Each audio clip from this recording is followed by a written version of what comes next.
તારીખ 30/1ના રોજ લાકડિયા ગામમાં શ્રી પુનયબેન કરસન લઘુભાઈ નિસ્સર સંચાલિત જૈન કન્યા છાત્રાલયમાં એક અતિશય ભવ્ય અને ઐતિહાસિક કાર્યક્રમ યોજાયો.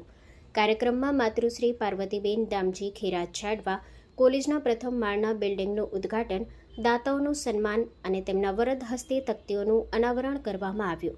આ પ્રસંગે વિશાળ જનસેલાબ ઉમટી પડ્યો અને લોકમુખમાં ઉત્સાહ, ઉત્સવ અને ઉજવણીની લહેર દેખાઈ હતી, જે કાર્યક્રમને અતિશય શ્રેષ્ઠ અને ઐતિહાસિક બનાવી દીધો, જેની ગુંજ સમગ્ર ગુજરાત, મુંબઈ છવાઈ.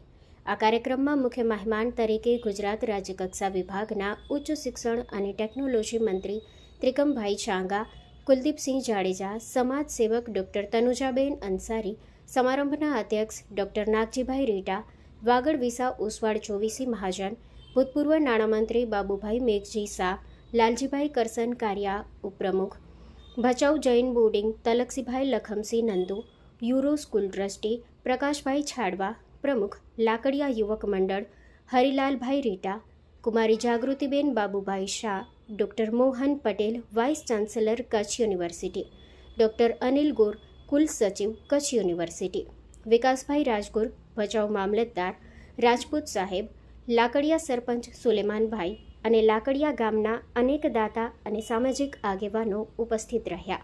કાર્યક્રમ દરમિયાન ધ રાઇઝિંગ કિડ્સ અંગ્રેજી સ્કૂલ, જૈન કન્યા વિદ્યાલય અને કોલેજના વિદ્યાર્થીઓ દ્વારા વિવિધ સાંસ્કૃતિક કાર્યક્રમો યોજાયા, જેને પ્રેક્ષકો દ્વારા ઉત્સાહભેર તાળીઓના ગડગડાટ સાથે આકાશ ગુંજી ઉઠ્યું હતું. સંસ્થાના મોભી ભારતીબેન કુમાર ગડાએ મહેમાનો, દાતા, ટ્રસ્ટી, અધિકારી, શિક્ષકો અને વિદ્યાર્થીઓ તથા તેમના વાલીઓનો હૃદયપૂર્વક આભાર વ્યક્ત કર્યો. રાજ્યમંત્રીએ સંસ્થાની કામગીરીને ઐતિહાસિક ગણાવી.